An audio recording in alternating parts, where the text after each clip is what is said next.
the last time we spoke with this gentleman you're about to hear from, it was inauguration day, and we were kind of oblivious to what was going on. Not that we were oblivious people, but we were oblivious in that they were doing all the inaugural speech stuff, and I was like, I'd rather talk with Canadian Steve. So that's what we did. We chatted for a bit, and then we woke up, and all heck had not broken loose yet. And there's a question as to whether or not all heck had broken loose. But Stephen Barrigar joins us from Toronto, Ontario, Canada, which is, I gotta say, it's a town that's top of mind for me today because I just watched the John Candy documentary. Have you seen it? Yes, I saw it at TIFF. Yeah, it showed about 6 times, and I went to the last screening. Yes, Okay, so TIFF being the Toronto International Film Festival. yeah, that's true. Yeah, Okay, and and I enjoyed it. I enjoyed it. There's something Canadiana about John Candy. He was always larger than life. We loved him. He was taken far too soon, but he did not take care of himself, and shit that happens when you're a big size and don't go to a cardiologist, right? So it's too bad. But I love the documentary. It's a special thing. Yeah. yeah, it was fun to see kind of that. Do you call it Canadiana? Like we would call it Yeah, Americana? I think it's fair to call it Canadiana. I think you call it like well, Americana comes from Britannia, so it's not like it's not like you have collective power of Americana. I love Americana. I love the word Americana. It's great. It's great for music. I use it all the time when I'm talking about music. So yeah, Yeah, it Canadiana, fits. Americana, Britannia, it's all good stuff. Yeah, well, the Canadiana from the documentary was a lot of fun. Also seeing the pipeline of people that come from Toronto and end up in LA and whether or not they're So subsumed by the culture. here's a question for you, as someone who child of the 80s. Did you remember seeing SCTV at late night shows? I did not as much as I remember. I think they reran it when I was in college. I think they reran it on if it was not MTV, it was like a precursor to Comedy Central or something like that. Um, but I got to be honest with you, the guy who was the standout for me from SCTV in those days was actually Eugene Levy, because I always associated him with a skit that they did for Night School High Q, where he was Alex Trebek, questions of some real, real interesting characters, as if it was a Jeopardy style program, but nobody could figure out how to use the buzzers and things like that I think were that was called Dimwits. there was. I do remember Dimwits. Yeah, yeah. Yeah, But that, they now I'm see now it's blurring a little bit in my head because we were we were the tail end of the not the tail end. Well, my family was the tail end of people who got cable. So we got everybody else seemed to have cable in the late 70s. We got cable right around when MTV came on, and we were like, "Ooh, well, this is amazing." Um, but I also remember being at a friend's house and watching HBO and seeing not necessarily the news, and that show and SCTV in my head get a little bit blurred just because of their quasi absurdity. Um, but so I don't think the confusing thing for me growing up a couple hours east of Chicago is I always thought of Chicago as the second city. So this SCTV thing didn't really hit me as, oh, this is Canadian yeah. as much maybe as it could have, because I always thought the second city was Chicago. And that part even confused me while I'm watching the documentary, because I'm like, wait a minute, the second city, I know that's the Toronto second city, and they had the TV show. Why is Bill Murray there? What, I mean, did they dispatch Bill Murray from Chicago and say you are now going to go and help them in Toronto because as a goodwill just I don't understand all of that, but Yeah. yes. It's funny because growing up, I was it was only, I didn't know Chicago had a second city, let alone started second city. So it was always Canadiana, and we full of Canadians. And my favorite, of course, John Candy was, of course, my favorite. But another stand-up for me was Rick Moranis. I always thought that he was used in so well.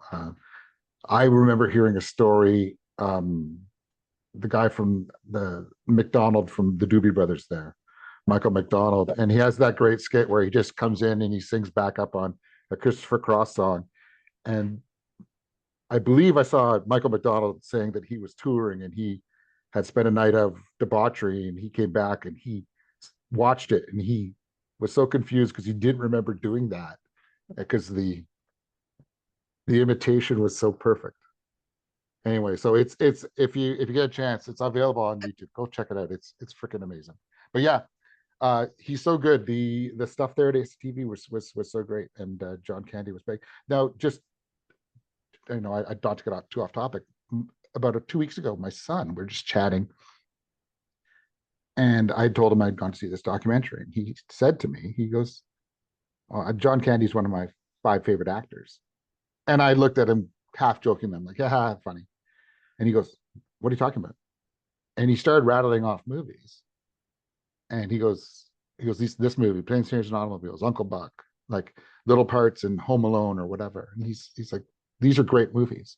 And so it made me realize, like, I love Planes, Trains, and Automobiles. We just had a Canadian Thanksgiving, and I know it's an American Thanksgiving movie, but it's a travel movie. And as someone who used to travel a lot, and you used to travel a lot, it's like airports are the worst, and trying to deal with no reservations and rental cars that aren't there. It hits close to home, and that's why I think that movie will live on forever. It's I love Planes, Trains, and Automobiles. Yeah, it's a great film. So we digressed, or we digressed, I guess, because we had just begun the conversation. So it's not really a digression, is it? No. No, it's not. No, I think No. it's important. People can talk, even if they don't agree on a couple of things. They can talk and just show that, hey, you know what? We have common ground on a bunch of different things, including a guy who smoked 2 packs a day in Toronto in the late 70s, early 80s, and was a shooting star for a couple of years, and died filming a movie in New Mexico that was a shit movie called Wagons East with Richard Lewis. I think Richard Lewis was the starring. That sounds about right. I forget the Yeah, name of the guy from who was in the documentary, who was also in the movie. his buddy. Yeah, Yeah, I forget that, but and I also, it's odd. I associate him with, wasn't there a movie called Canadian Bacon? yeah, which is another awful movie. Yeah, Yeah, with him and Matthew Perry. yeah. Matthew Perry was in a bunch of horrible movies. I think I've told you this before. Matthew Perry, he he. I grew up in the same neighborhood as him, but when he moved to LA is when I moved there.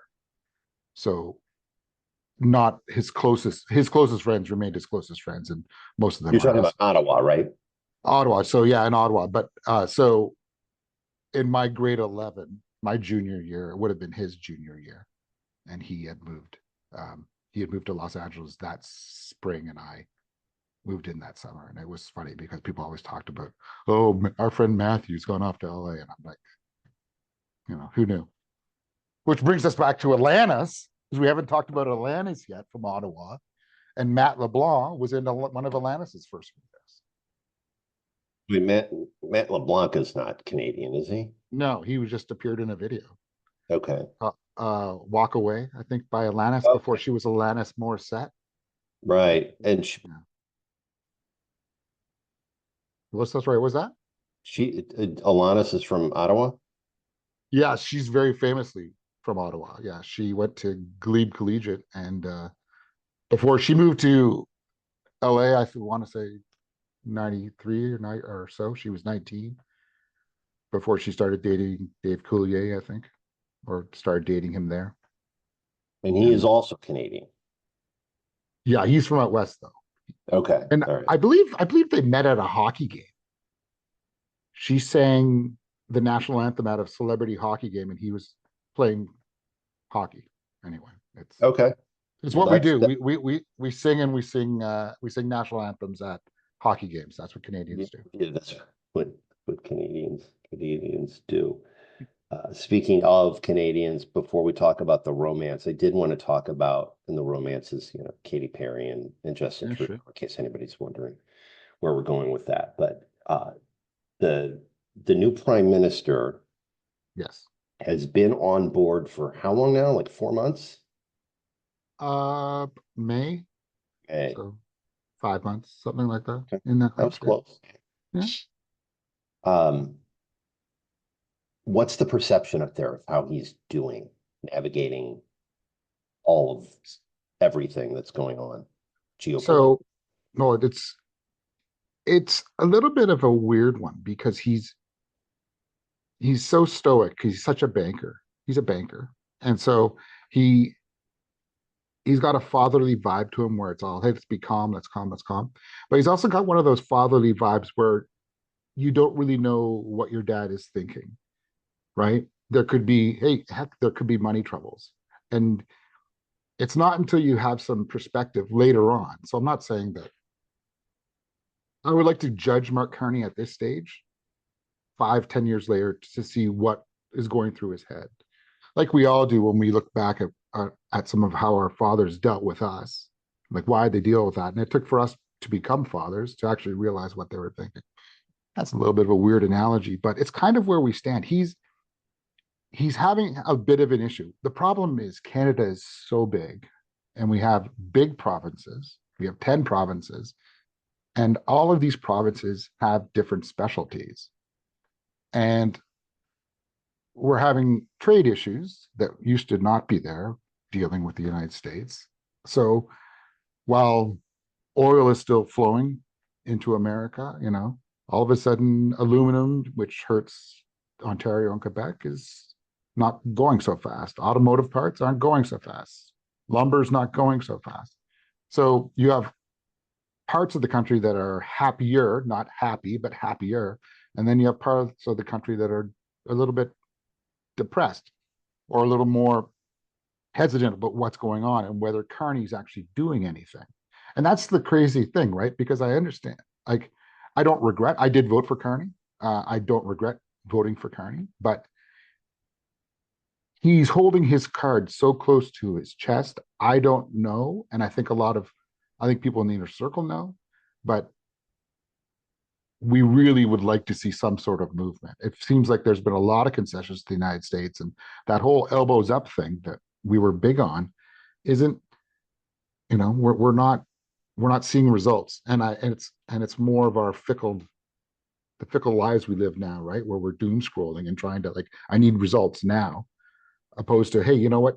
Trade negotiations take weeks, months, years to finalize and figure out, right? So so yeah, so that's kind of my long-winded answer about Mark Carney. So the you were talking about, like, for instance, the energy market. So I think energy, I Yeah. think Alberta. Uh, I guess a two-part question are oil and gas, is it flowing Oh yeah. across the border and everything is better than it was or better than they thought it was going to be? That would be question one. And then question two is about all of this. Hey, is Alberta really going to say we're done and have their referendum? Because it seems like there was a lot of talk of that, and then not so much. Okay. So two questions. I would like your opinion on one thing. There are two countries that are close enough to the United States that it makes sense for them to get, if you will, dirty oil. Canada produces dirty oil. Venezuela produces dirty oil. And by dirty, you mean It's not so dirty means that it needs to be refined, okay, like simply different, right? like the So light versus sweet crude. yeah, so That dirty that crude, right? yeah. So the stuff that's turned into plastics or whatever Okay. the fuzz, right? So so Venezuela. So I think it's actually kind of interesting, and what Trump is doing with the stuff regarding Venezuela. I actually view that as like, oh, he's making a play for Venezuela, and more importantly, he's making a play for that oil, meaning that he may not need Canada's oil. He could get it much cheaper just across the Gulf of whatever we're calling it now, right? Like the tankers from that to Houston, or the tankers like that to New Orleans, however they get it across, would produce a lot of oil. Not as much as a pipeline, but still a significant amount of oil could be had. And that's where I kind of think what's happening with Venezuela and the drug shipments and the drug boats that seem to be popping out. And a couple earlier this week, he was talking about very openly about having the CIA arrange a regime change. So it's a bit of a funny thing. So yeah, so Canada is hurting on a bunch of different levels. Like I live in Toronto, so there's a city outside of Toronto called Brampton. Stellantis just canceled the Jeep Compass here, which will affect about 3,000 people full time. And you 3,000 auto workers affects shops and affects restaurants and affects everything around Brampton. And those jobs, let's be honest, those jobs may never come back. Now, the interesting thing is those jobs going to the US, those jobs might not go to the US. They may be, the way cars are made nowadays, a lot of them, jobs will go to the United States, but a lot of those jobs will be replaced by robots and AI, right? So it's not quite an apples to apples. So, it's people are a lot, so to sum up, people are a lot less gung ho, which is a car reference to a movie 40 years ago. Remember that.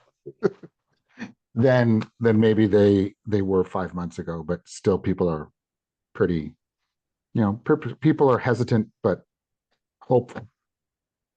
Well, let's talk about Alberta independence. Is that still a possibility? No. and yes, there's a possibility, but Alberta is a province of 5 million people. Like I don't want to sound like an asshole here, but my city's got 20% more population than Alberta. I don't like it's so yes, Alberta, there are probably a good number of hundreds of thousands of people that want independence from Alberta. The last thing I read about independence from Alberta is they want independence, but they want to contain their pensions from Canada. They want to have their they want to keep all federal lands there. They don't want to respect treaties that are done with First Nations people there, and they want to keep the Canadian military. So it's kind of like we just want to be called Alberta, opposed to all of these things wouldn't come with you, Alberta. They would lose huge parts of land. They would be run up in courts with First Nations people.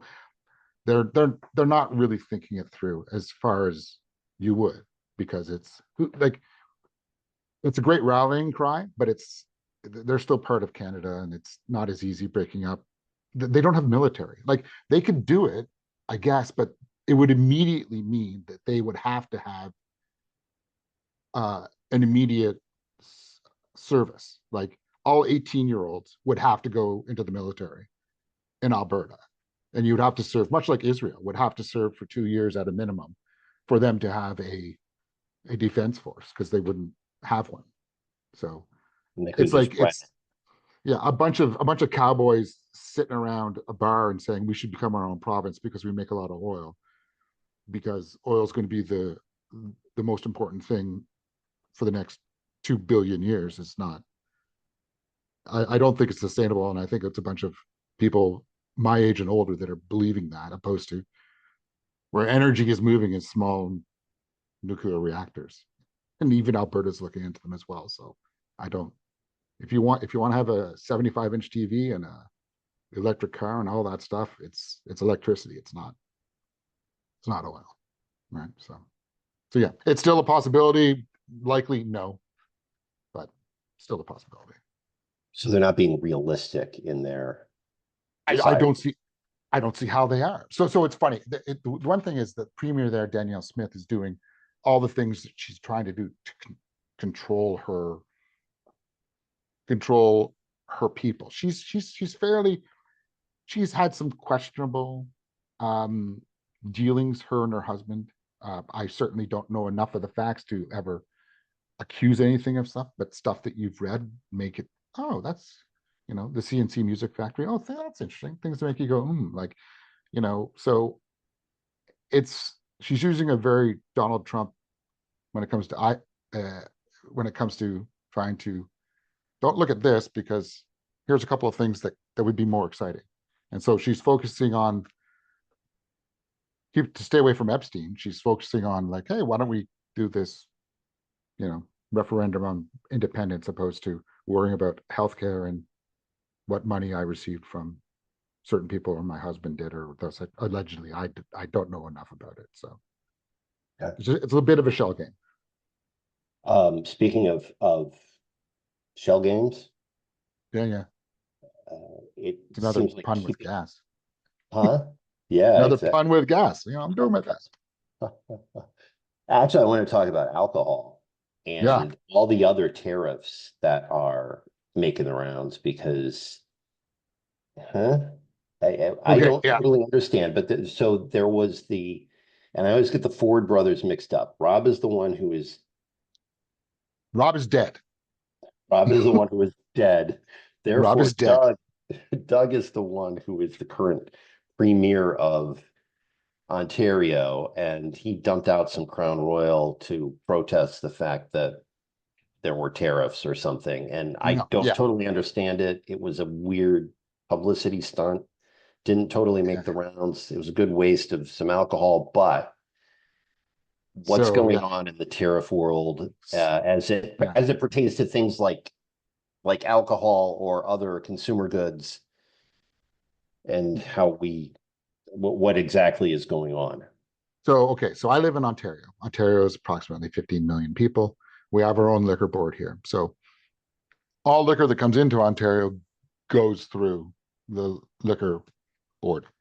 And this is beyond just stuff coming in from other countries. This includes I'm a Toronto distiller and I'm gonna bring something over, or I'm bringing something over No, from Quebec or whatever. no. This involves anything brought into Ontario. If you're a distillery, I don't know exactly how it works, but if I'm a private distillery in Toronto, I can sell from my own private bricks and mortar store.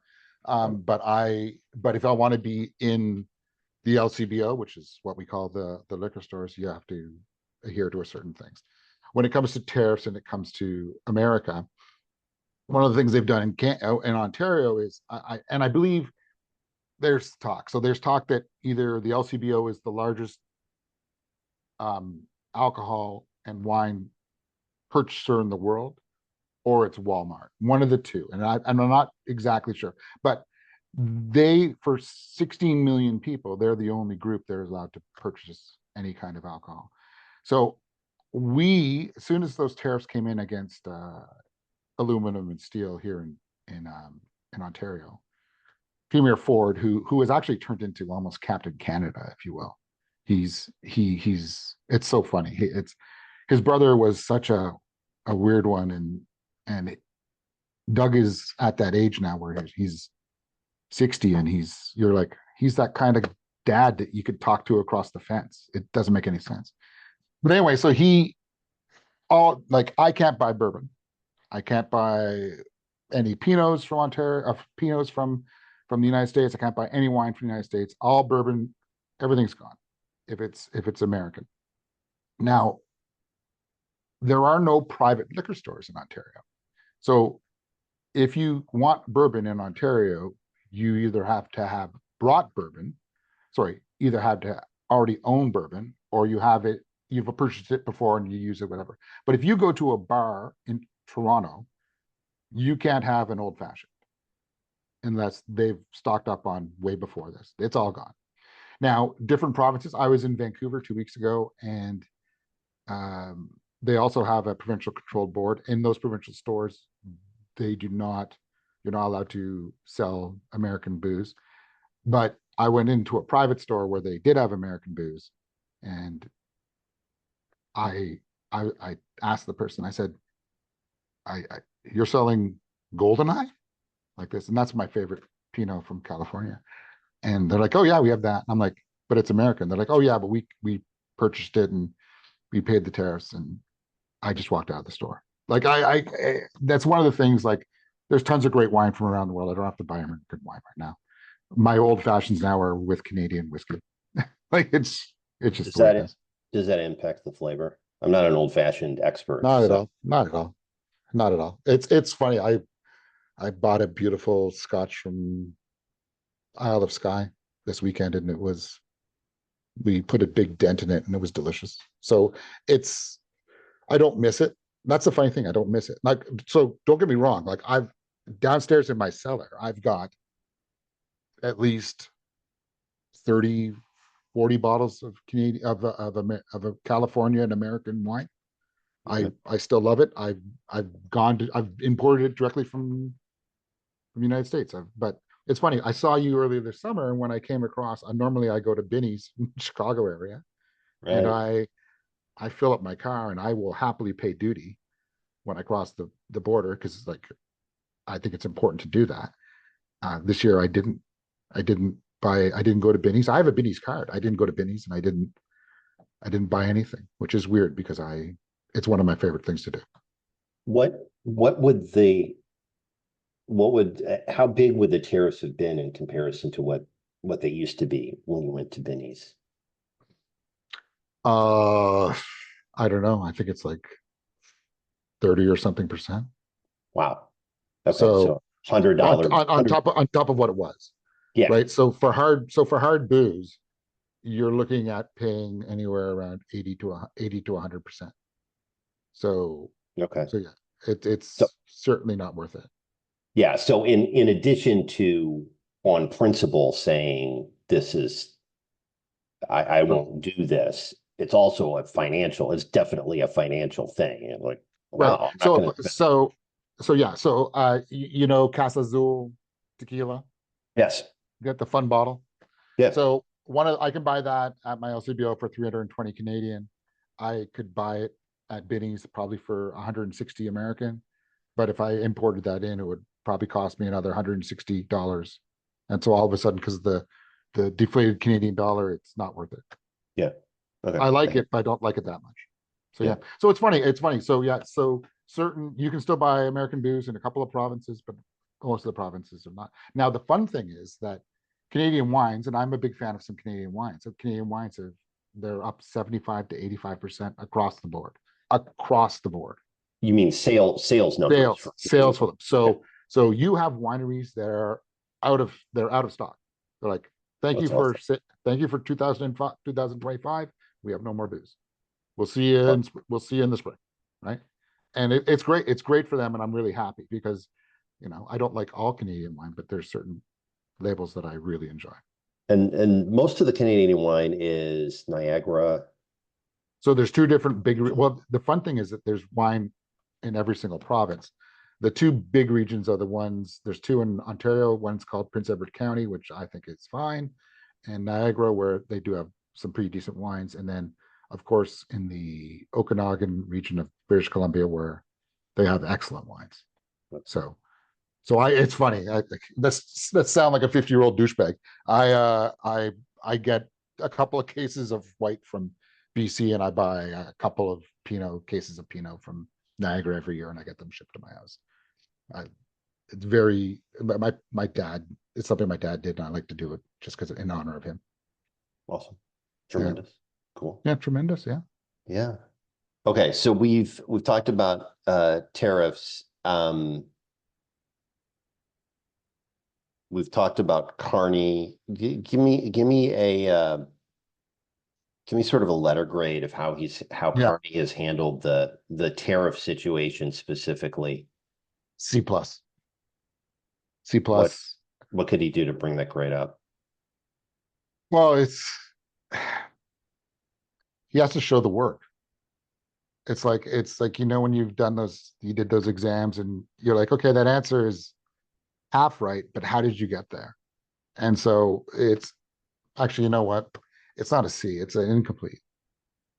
Okay. It's an incomplete, which is too bad. But it's there's a lot what he's done, and he's missed some self-imposed deadlines. What he's talked about is like we need to trade better inside Canada. We have really stupid trade rules between inter-province rules.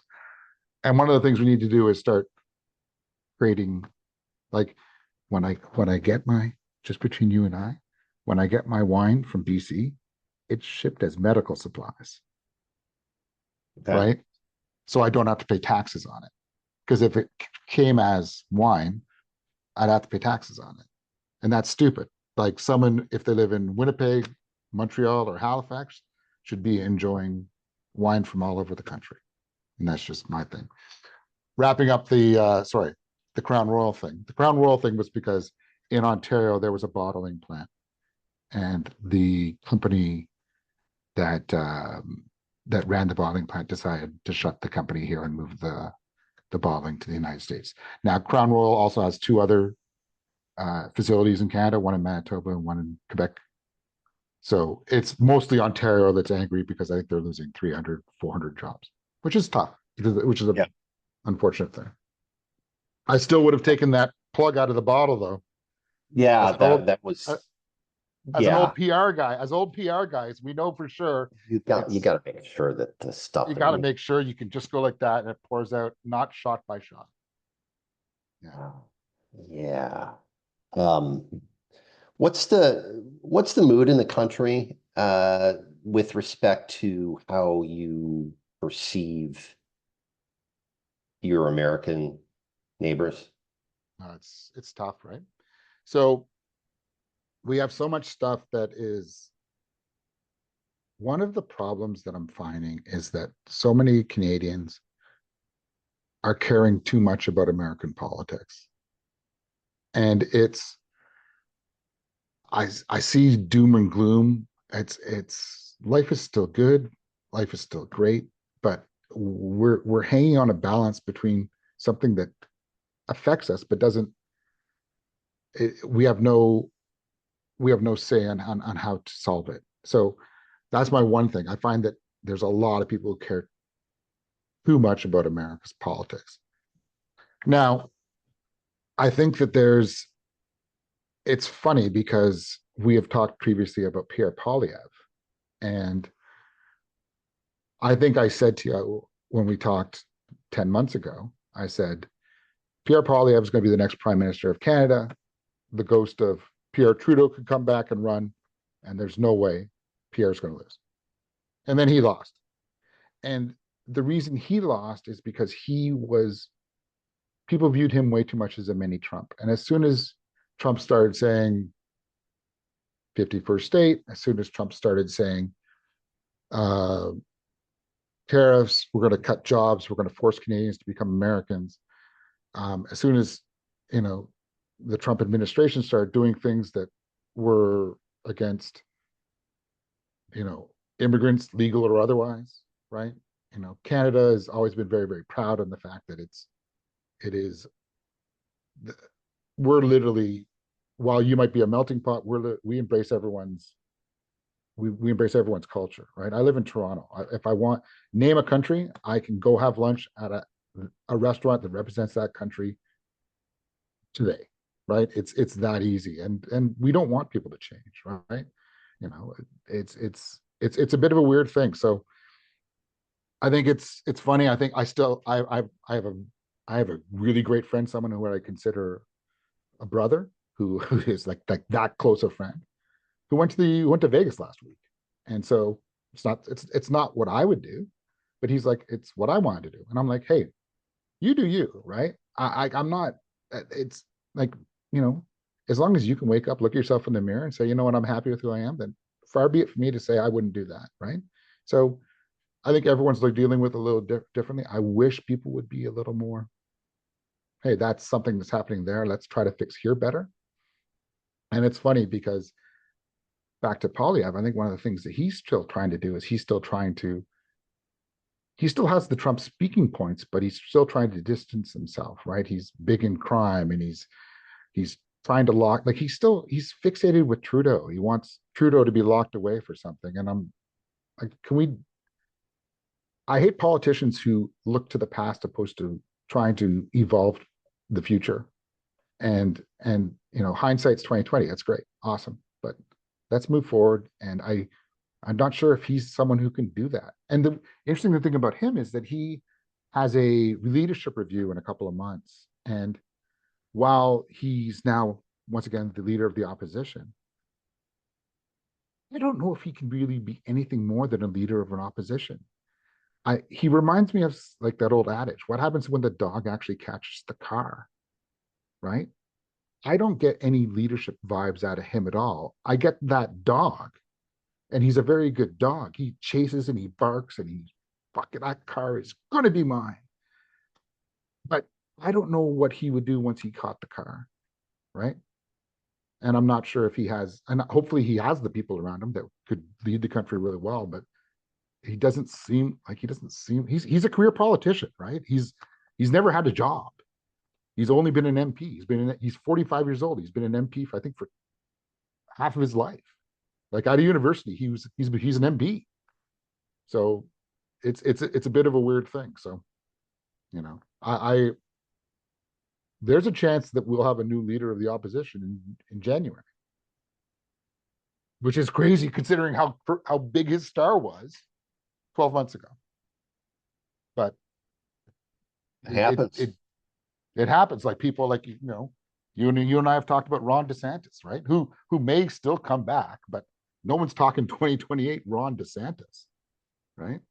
He's boxed out by JD Vance. He's boxed out by Marco Rubio, and that is widely perceived to be the ticket in 28. Yeah. And I think most of who's in charge there? Who's on top? It'll be Vance. Vance's has. So the people I see, and this is my bubble mostly on X, which does lean very right, but the people I see that talk about this, everyone is pleasantly surprised with JD Vance's presidentiality potential, more than just as the popo is driving through the neighborhood. I don't know if it makes it into the audio, but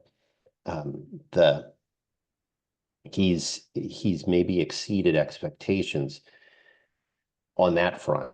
He can be seen as the standard bearer for the MAGA movement. The question is whether the MAGA movement becomes more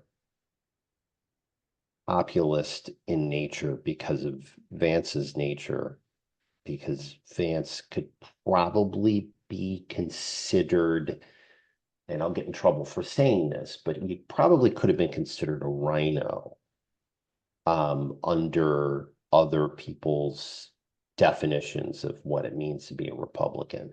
Yeah. And so I don't know if he's a true conservative, but then also Trump isn't. And that's the other thing that's just a little crazy about all of this, is that Trump is governing more and more toward the center, but the MAGA movement is more and more right.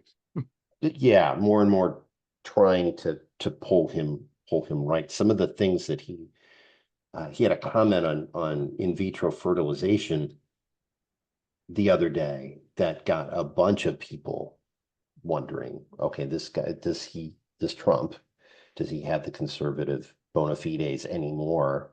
Because he's saying, oh yeah, it's okay, yeah. And so over here, way on the right, you've got a lot of evangelical or Catholic or just very religious types who are like, oh, we got to draw a line here, and this line needs to be hard and fast. Why is Trump on the other side of this line?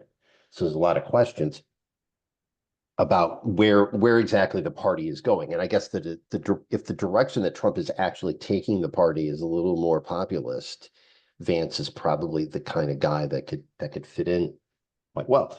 The other thing to say about Rubio, though, is that he is widely considered by the folks I talk to as Trump's best hire, full stop. Yeah, the only And well, I mean, you can put Vance in that category, well, but I think it's funny because I think those two are the only two that didn't give him millions and millions of dollars. Maybe you mean amongst his cabinet? that's his cabinet. The the my one issue with Vance, here's my issue with Vance, is that he's a hypocrite. Like he's for freedom of speech, but he's not for freedom of speech. He's very wishy-washy. And that certainly does not mean that he cannot be a president, let alone a Republican president. I think he's fine. I would prefer, to be really honest, I'd love Mark Rubio to be your next president. But I'm very interested. I also think maybe your next president might be Donald J. Trump, right? Who knows? So we'll have to wait and Um, see. so I think this is where I'll pontificate just a little bit. I think the cancel the election types are way overblown. And I remember from 2016 and into 2017 when the scuttlebutt was, well, wait a minute, they're going to render this Hillary election null and void, and there's going to be, and so Trump will never take over. I mean, I think a lot of on both ends of the spectrum, a lot of those political LARPing type things are just not happening, right? And I don't think that it's even remotely realistic to consider the fact that there won't be an election in 2028. I think that Gavin Newsom Oh, is crazy saying that there's not going to be an election in 2028. I think that there'll be election. Whether the election will be fair or not, it's a different thing. I think it's very interesting, especially, and once again, I'm a guy who's up in Canada just watching stuff. And so I also watch stuff across the board.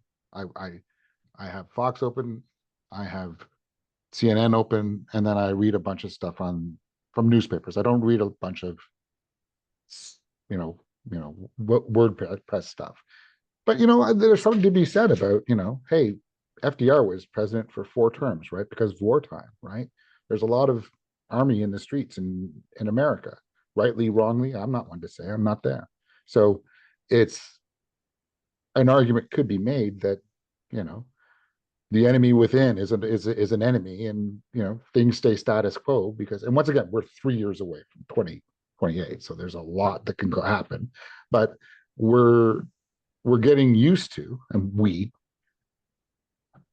when I say we, I mean we're getting used to seeing this happen on television, right? Whether I'm not in Chicago, I'm not in Portland, and I'm not in Nashville or wherever the heck these places are, what's going on, but it's not necessarily to say that it won't be the norm for the next several years. Okay. So I also think that if you've been watching the New York City election at all, where the mayoral race, it looks like they're going to elect an avowed socialist. And what's interesting about this is that I think it opens up the possibility, and I've cautioned people on the right to take this seriously. I think it's opened up the possibility that AOC is a viable candidate in 2028. She will be old enough, yeah, and she's already old enough. And I think you discount her candidacy at your peril. Am I saying that she would win? I don't know, but I'm saying that the exact kind of there's no way he can win thing happened in 2015 with Trump. There's no way he can win, and then yeah. lo and There's behold, no issue. There's she. I'm not saying that she is not under the Newsom ticket. The under the Newsom ticket makes more sense to me than than by herself. Under the Newsom ticket makes perfect sense because you have a 6'3", 50-year-old white guy, good looking, has run his own town, run his own state, says the right things, can destroy anybody on the right in a debate, and you throw a bone to the left side, to the really far left side, by having someone under the ticket like AOC. So it's that makes more sense to me than her running for herself. Now, whether she would do that is not a thing. I don't know. It's the perception that Gavin Newsom is anything but a Great, snake oil. great debater. Fuck, everyone in Canada loves him. He's the best. He's the best. The best. Okay. I would love to have dinner with him. I'd love to watch football with him. I would love to curl up on the couch and watch fucking Curly Sue with him. Maybe not Curly Sue. I never loved Curly Sue. But I would watch a movie like Back to the Future. That'd be fun. Or Jaws. No problem. Under a blanket in a chalet. Yes, please. Yay, Gavin. And you know what? Hey, fuck, I've never purchased snake oil, so I'm happy to give it a try. I got money. I got money for snake oil. That's the thing. I think it would be crazy if the Democrats went with anything but a 6'3" white 50-year-old male as their next nominee. They have to. but hey, they've proved me wrong before. I don't know where to go with that one. Oh, well, have you tried snake oil? When's the last time you've been around a snake? Like, so wait a minute. So let's build on that. Are you not worried about Gavin Newsom as a potential? No, I didn't. I didn't discount him. I haven't looked at the polls at all. We're 3 years away. Don't look at the polls. Just look at the man. Well, so there are a couple things here. Yeah. From my perch in Chicago that give me pause about Gavin, and one is who is the candidate that is most likely to have the bankroll and the business community behind him. Now, the bankroll, that's JB Pritzker. The business community behind him, that possibly is Gavin, but you could ask which of those governors has done more for his state's business environment. Okay.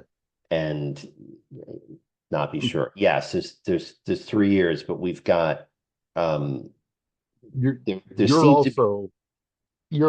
you're also thinking that the American people aren't fucking fickle as fuck. Your governor's too fat, right?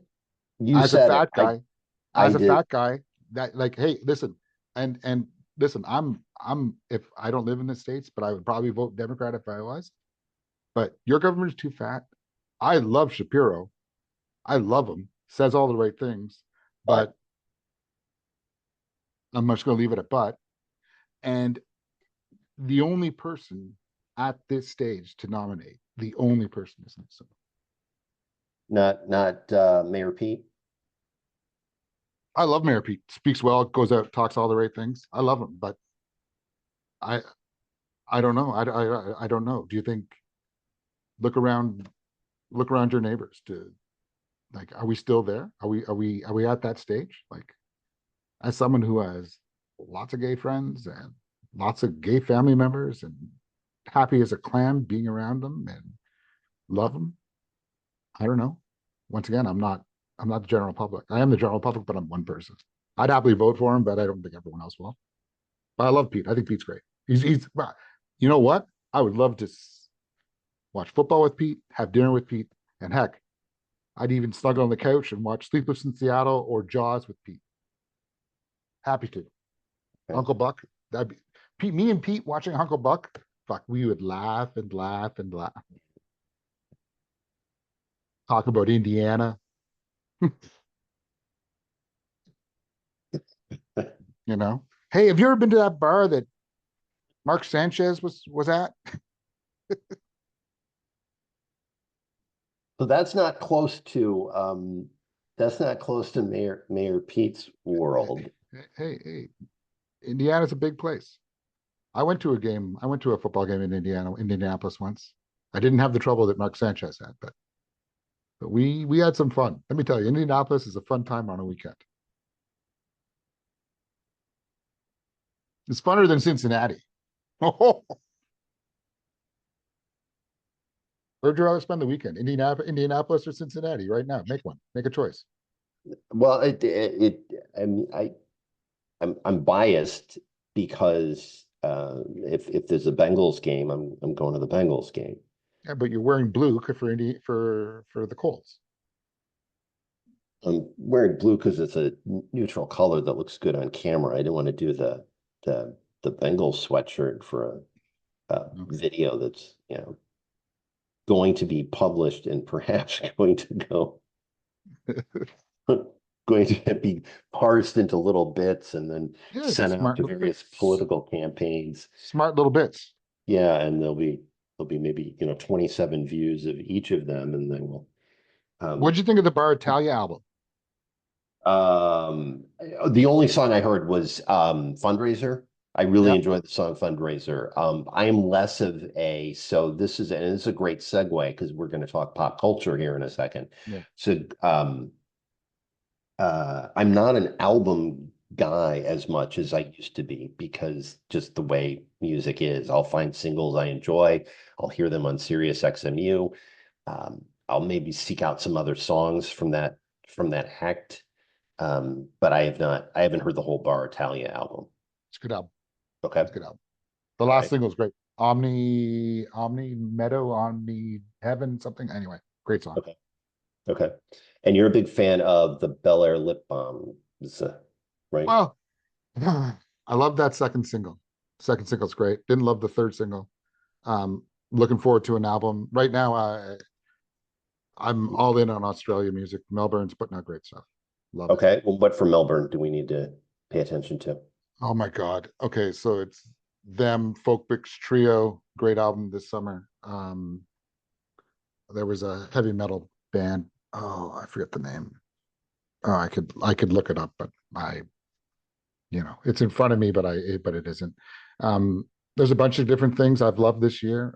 There's a Canadian band that put out an album from Winnipeg, Living Hour. Great album, came out today. Sorry, today's October 17th. Sorry, everybody, we're taping this on October 17th. My favorite Australian band is a band called High School. I hate the name High School for a band. It's so unsearchable, but they're post-punk and they sound like New Order, and I love them. Their debut album's coming out on Halloween, so I'm very excited about High School. All one word, High School, but if you want to drive yourself crazy, search High School band. It's not great. It's not so much fun. Well, it sounds a little bit like, because the National, who I'm sure you enjoy, there is something like Friendly Mary or something like that.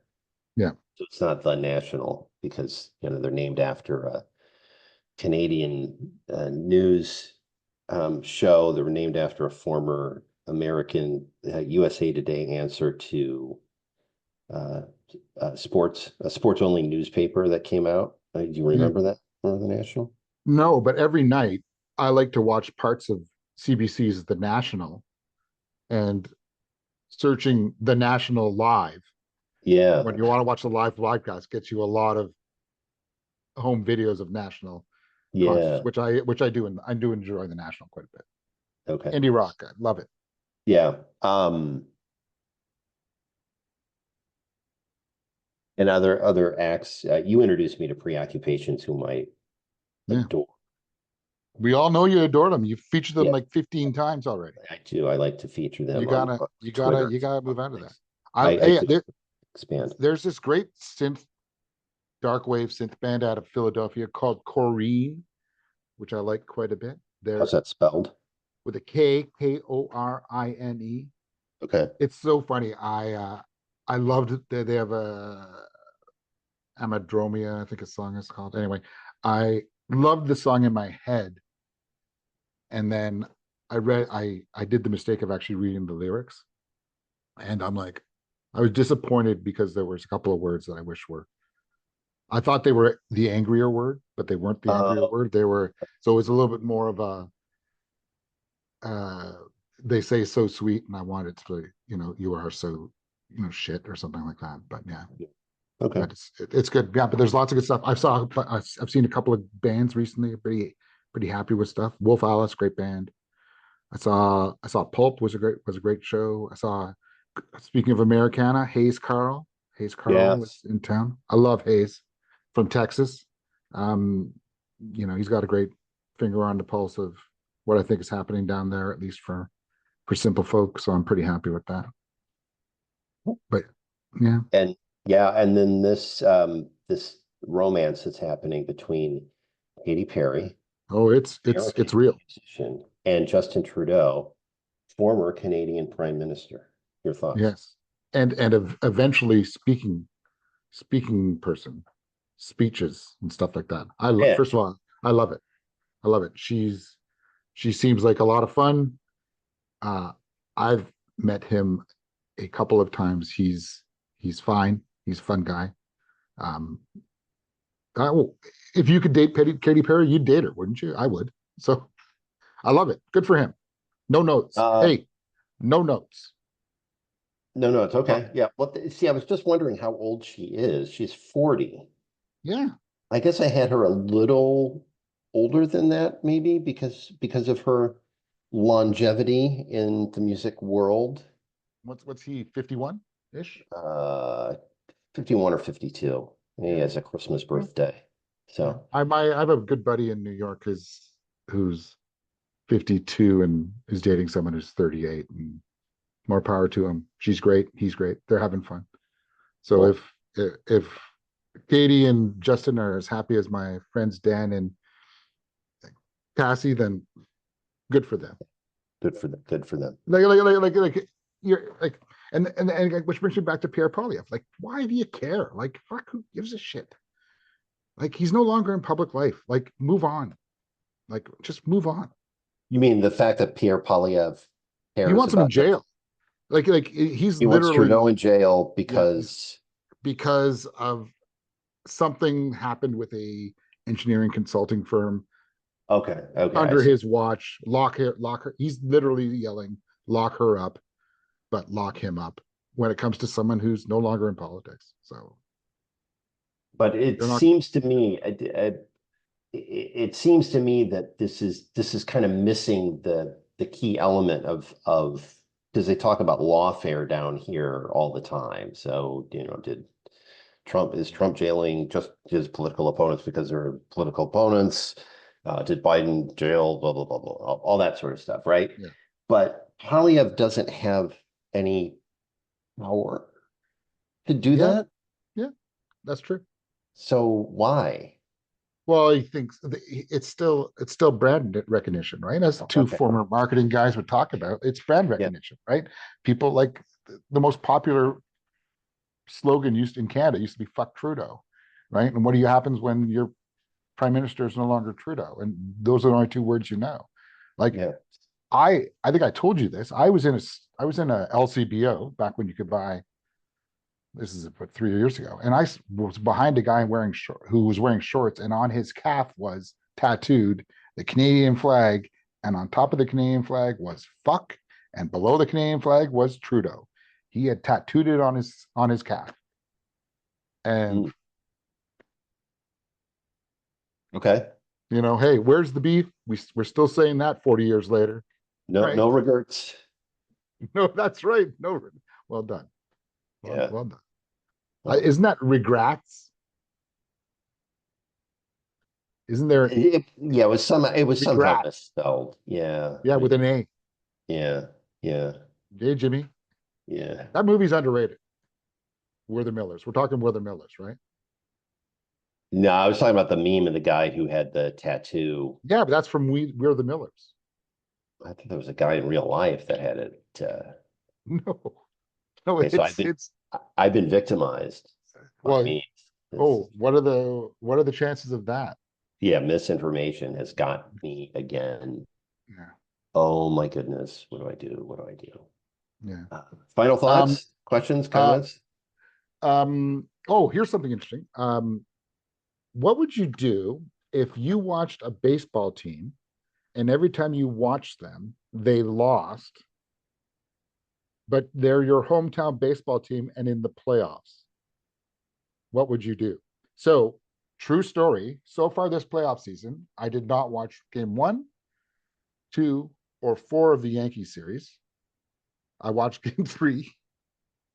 I watched parts of game one and all of game two of the Seattle series and didn't watch game three or four. What would you do? Yeah, I'd stop watching. Yeah, right. If I want them to go forward, I stop watching, right? Yeah.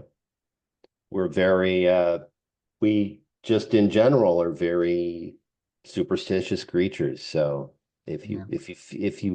you need to take one for the country and yeah, not You watch. do you are you surprised with how quickly the Dodgers are dispatching the Brewers? No. Not at all.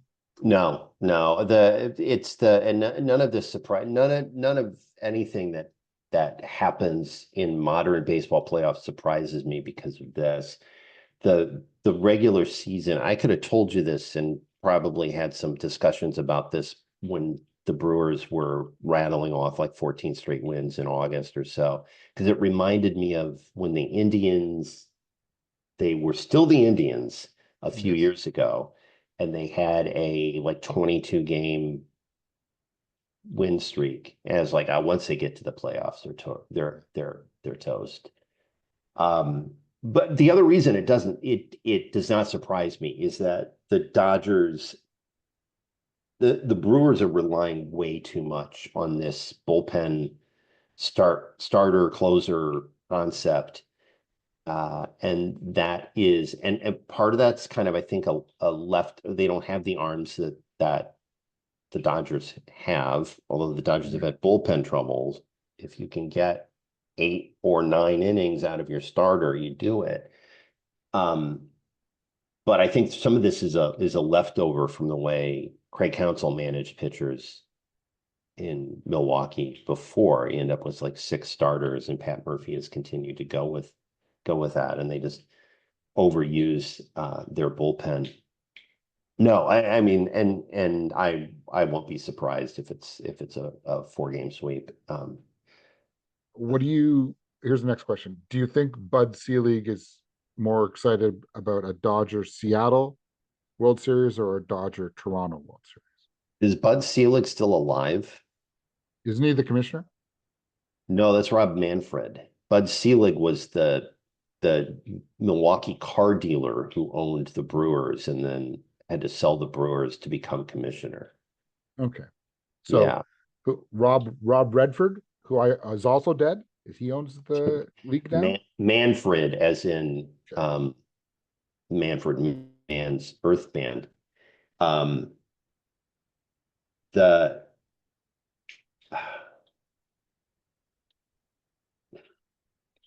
that's a really good question. The problem I've always heard, I've had friends tell me this, is that the problem with baseball is that it's run by people who don't like baseball. Yeah. And the I could see pluses. It's going to be the Dodgers. I could see pluses of a Dodgers Mariners series because we've never seen that before. We've never seen a Mariners team in the World Series. And that's exciting. It has the same possible excitement as the 2007 World Series when it was the Red Sox against the Rockies. We'd never seen the Rockies before.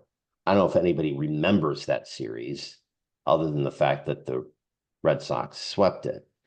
So, but ratings are up. That's the thing that's surprising because the narrative seems to say baseball's dying, nobody's watching it, and the ratings are up year over year. It's one of the more watched postseasons in a long time, and whether that holds into this round, I don't know. Um,